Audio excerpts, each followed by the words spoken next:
When patients are discharged or transferred from one room to another, the room should be cleaned thoroughly to remove any potential infectious germs.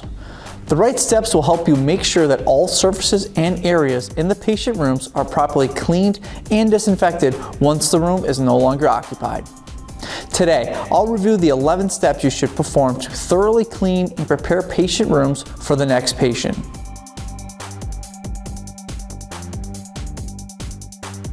While terminal cleaning will include the same steps taken to clean the room when it was occupied, low-touch surfaces should be cleaned and disinfected as well. Taking the right steps to make sure the patient rooms have been thoroughly cleaned in preparation for the next patient can help you achieve higher patient satisfaction scores. A sanitary patient area will lower the risk of germ transmission while also leaving a good impression on the people in your facility. Terminal cleaning is a cleaning procedure that is performed when a patient is discharged or transferred from a previously occupied patient room. During terminal cleaning, your cleaning team should fully clean and disinfect all surfaces in a patient room. Performing terminal cleaning is important because it generally reduces the chance of illness-causing germs and bacteria being transmitted from one patient to the next. The thorough cleaning procedures that make up terminal cleaning aim to remove soil load and kill any germs, bacteria, or pathogens that are in that room.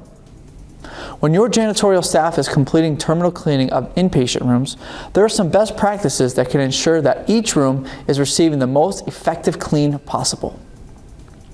To achieve that clean, your cleaning team should always clean in two ways.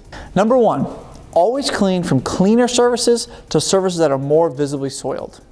Since all surfaces in the patient room will be cleaned and sanitized, your staff should clean surfaces that aren't touched often first. Number two, clean from top to bottom to prevent dirt, dust, and germs from dropping or falling into areas that have already been cleaned. Number three, clean in one direction.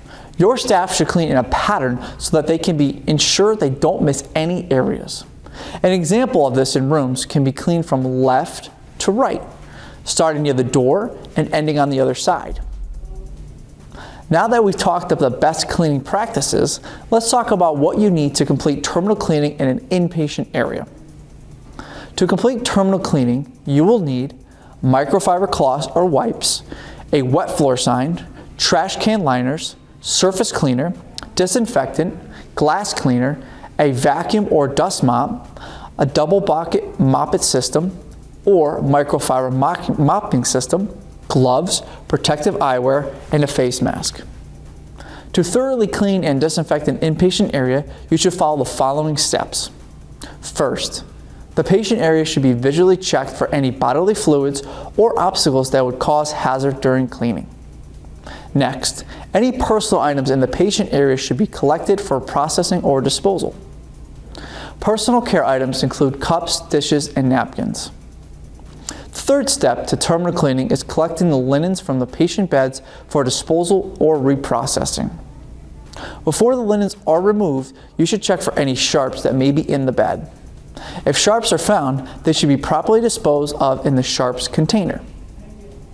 Once you have checked for and removed any sharps, you should carefully remove the linens from the bed. Be careful not to shake the bundle to avoid spreading germs and bacteria into the air. To unmake the bed, all four corners should be folded towards the center of the bed to create a bundle. As the bundle is transferred into the hamper, it should be held away from the body. When the linens are removed, inspect the mattress for any tears or damage.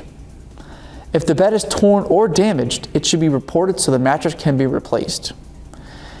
If the bed is intact, any visible soil on the upper and lower mattress should be cleaned.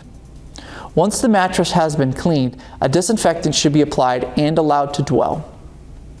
Disinfectants need to dwell on a surface for a specific amount of time to ensure that all the germs and bacteria on a surface are killed. After the disinfectant has met the required dwell time, the bed can be remade with the fresh linens. In the next step, you should inspect the window area for any spots that need to be cleaned and disinfected.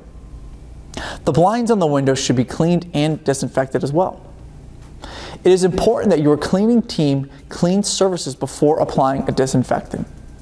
Cleaning will remove loose soils, while disinfecting will kill any germs and bacteria on the surface. Next, if there are any curtains or windows, you should carefully remove the curtains for reprocessing. The curtain rod should also be cleaned and disinfected before the soiled curtains are replaced with clean curtains. In the fifth step, the trash can should be emptied. If there is any large debris present on the floor, it should also be disposed of in this step as well. If the sharps container in the patient room is full, it should be removed and replaced with a new clean sharps disposal container. After the trash has been emptied, you should apply a disinfectant chemical to the interior and exterior of the trash can. When the disinfectant is applied, it is important that the dwell time is met before a new can liner is replaced. Step 7 in terminal cleaning is to clean and disinfect low-touch surfaces in the patient room.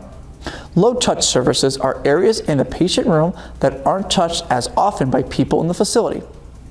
These surfaces include vents, light fixtures, picture frames, electrical cords, and the tops of shelves. Though these surfaces aren't touched frequently, they still should be cleaned and disinfected thoroughly. Non-critical items are items that can be used by healthcare workers to touch patients and may be shared between patients. Each item and surface should be cleaned before it's disinfected. The high-touch surfaces in the patient area should be cleaned and disinfected next. High-touch surfaces are surfaces in the patient room that are touched frequently and will hold germs that can spread illnesses from patient to patient. During this step, your janitorial team should also clean and disinfect surfaces in the patient restroom. Once all the surfaces and objects in the room have been cleaned and disinfected, the floor should be dust mopped or vacuumed. If you decide to use a dust mop, it should be run over the entire surface of the floor to collect any dust and small debris. Don't lift or shake the dust mop to avoid any airborne dust particles. A vacuum can be used to clean the floors. You can use a vacuum with a HEPA filter to trap any dust and dirt that would normally be redistributed into the air. Step 10 is to damp mop the floors of the patient area. A damp mop and a neutral floor cleaner should be used. Be sure to put down a wet floor sign so that anyone who enters the room knows that the floor is wet. The final step to terminal cleaning is to perform a final visual inspection. During this visual inspection, you're checking that each area has been thoroughly cleaned and disinfected. Once the floor is dried and safe to walk on, you can remove the wet floor sign. Terminal cleaning sets up a clean and sanitary area for the next patient. By completing thorough terminal cleaning, the chance of germ spread and illness in your facility is lowered. Terminal cleaning of patient rooms will ensure that any residual bacteria from the previous patient are removed. If you have any questions on how to complete terminal cleaning, you can read our full article or reach out to one of our specialists for more information.